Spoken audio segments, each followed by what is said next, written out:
नमस्कार दोस्तों, स्वागत है आप सभी का हिस्ट्री 365 में। मेरा नाम है चंद्र उपाध्याय और आप देख रहे हैं हिस्ट्री 365।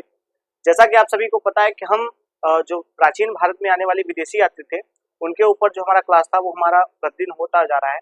और आज का जो हमारा क्लास है वो चीनी यात्रियों के ऊपर आधारित है। जैसा कि आप सभी को पता है कि अभी हमारी जो श्रृंखला चल रही है वो चीनी यात्रियों के ऊपर है, जो चीनी यात्री भारत में आए हैं। उसके बाद हम देखेंगे जो तिब्बती यात्री भारत में आए उनके बारे में देखेंगे।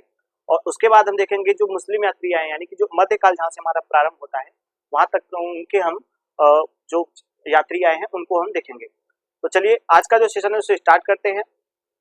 जैसा कि आप सभी को पता है कि हमने इससे पहले की जो क्लास हुई थी उसमें हमने मातवा लीन के बारे में देखा था। और उसके बाद का जो मतलब श्रृंखला जो है उसके बाद का वो हमारा चाओजू कुआ के ऊपर आधारित है। चीनी यात्री हैं, बता दूं आपको कि ये सारे के सारे हमारे चीनी यात्री हैं जो कि चाओजू कुआ हैं, ये चीनी यात्री हैं। चाओ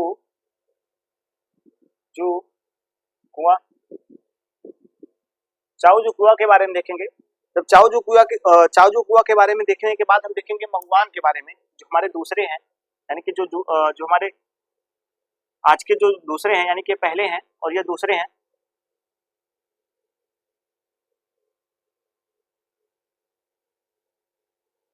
महुआन के बारे में देखेंगे। उसके बाद हम देखेंगे महुआन को देखने के बाद उसके बाद जो हमारे आगे की श्रृंखला है वो हमारा वांग स्वांग पर है, यानी कि जो एक आप देखेंगे और चीनी यात्री हैं जिनका नाम है वांग स्वांग।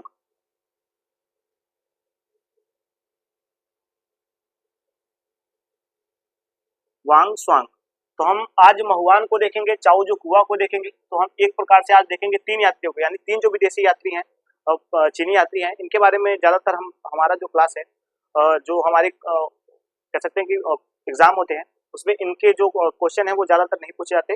लेकिन फिर भी एक जो हमारी श्रृंखला है उसके अकॉर्डिंग ये थोड़ा सा ज्यादा इंपॉर्टेंट था, तो मैंने आपको सोचा कि बता दूं। एक छोटा सा क्लास जो होगा इसमें मैं आपको ये बता दूंगा। तो सबसे पहले हम देखेंगे कि जो चाओजू कुआ है इनका जो भारत में आने का समय है ये 1225 ईस्वी देखने को मिलता है।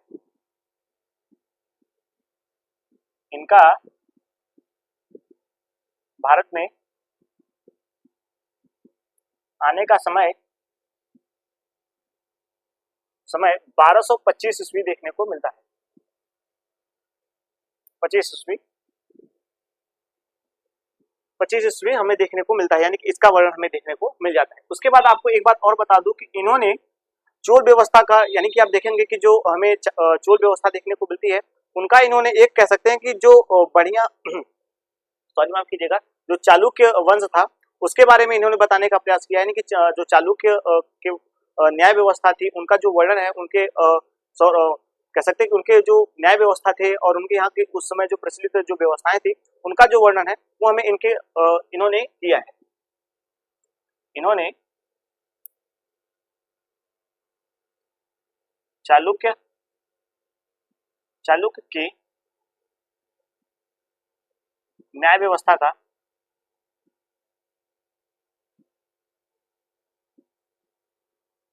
वर्णन किया है।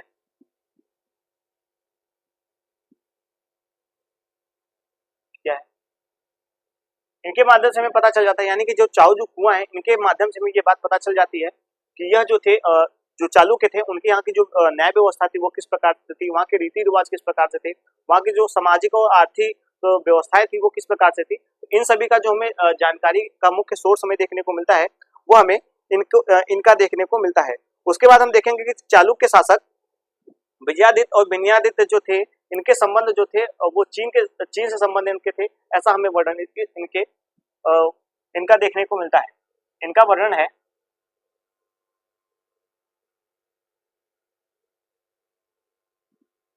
है कि जो चालुक्य शासक थे, अभी तो हमने जो चालुक्य शासक है उनके बारे में नहीं पढ़ा है, तो अपनी क्लास जो आगे होगी उसमें हम देखेंगे। तो चालुक्यों के बारे में हमने देखा है कि चालुक्य में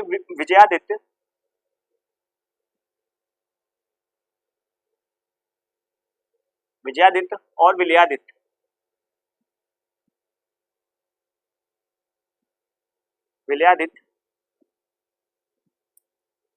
विजयादित्य और विलयादित्य का जो संबंध था, यानी कि जो व्यापारिक संबंध था वह चीन के साथ था, ऐसा इन्होंने वर्णन किया है।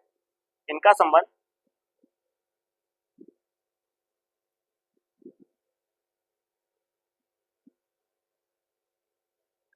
चीन के शासक के साथ था। हाँ, तो ऐसा वर्णन जो है वो हमें देखने को मिल जाता है कि इन्होंने ऐसा सारे जो बातें हैं वो आपको चालुक्यों के बारे में इन्होंने बताया है। अब देखिए हम महुआन के बारे में। महुआन के बारे में हमें जो खास जो बातें हैं वो देखने को नहीं मिलती। एक बात आपको बता दूं, इनका जो टाइम पीरियड है वो आपसे पूछा जा सकता है, तो हो सकता है कि आपको मिलान करने के लिए आपको दिया जाए, तो उसमें आप याद रखिएगा कि इनका जो भारत में आने का क्रम है, इनका भारत में आने का जो समय है वो हमें जो समय देखने को मिलता है वो हमें 1451 ईस्वी देखने को मिलता है। 1451 ईस्वी में यह भारत आए थे।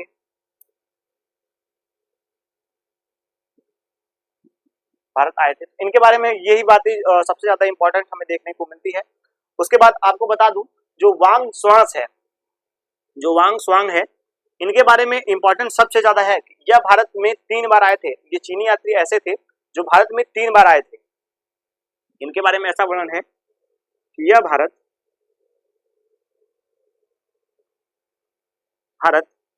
3 बार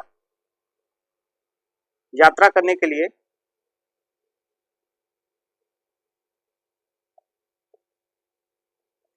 आए थे। यह भारत यात्रा करने के लिए यहाँ पे आए थे। और एक बात आपको बता दूं, इनके बारे में ऐसा कहा जाता है कि जब ये भारत आए थे तो इन्होंने बार बार भारत की इतनी यहाँ की खूबसूरती और यहाँ पे इतना इन्होंने यहाँ का जो वातावरण था उसको इतना ज्यादा इससे प्रभावित हुए थे कि भारत में 3 बार इन्होंने यात्रा करने के बारे में सोचा था और भारत में यात्रा किया था 3 बार। और एक बार इन्होंने जब यात्रा करने का प्रारंभ किया था तो उसी समय इनकी जो है वो मृत्यु हो जाती है। तो ऐसा वर्णन हमें देखने को मिल जाता है। तो आज हमने 3 चीनी यात्रियों के बारे में देखा। सबसे पहले हमने देखा था चाओ जू कुआ के बारे में, जिनके बारे में मैंने बताया कि यह चालुक्य जो राज्य था, या कह सकते हैं चालुक्य जो वंश था, उसके बारे में ये अपना जो जानकारी है वो देते हैं। तो इनका जो भारत में आने का समय है वो हमें 1225 ईस्वी देखने को मिल जाता है।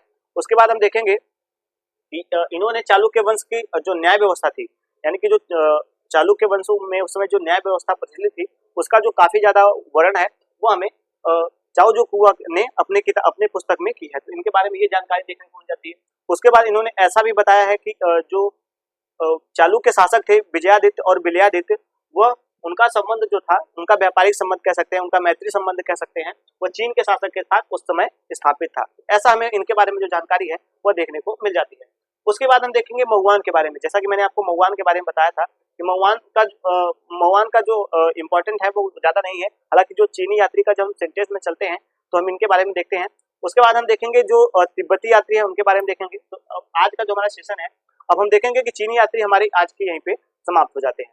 तो हम महुआन के बारे में देखेंगे कि इनका जो भारत आने का समय है वो 1451 ईस्वी देखने को मिल जाता है।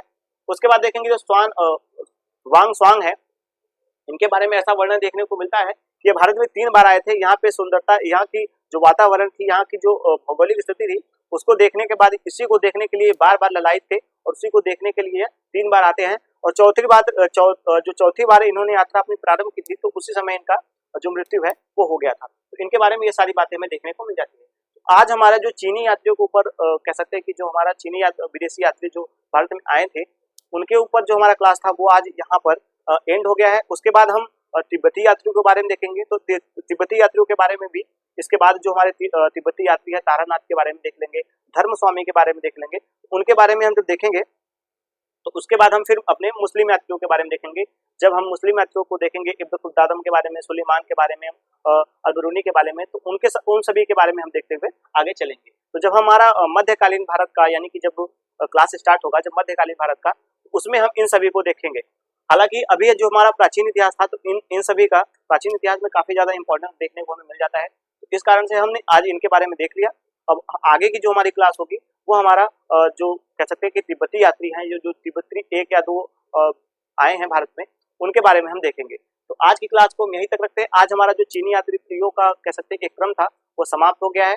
अब हम आगे तिब्बती यात्री के बारे में देखेंगे, जो तिब्बती भारत में आए हैं, उन्होंने यात्रा की है, तो हम उनके बारे में देखेंगे। आपको ये क्लास कैसी लगी कमेंट सेक्शन में जरूर बताइएगा। चलते हैं, जय हिंद।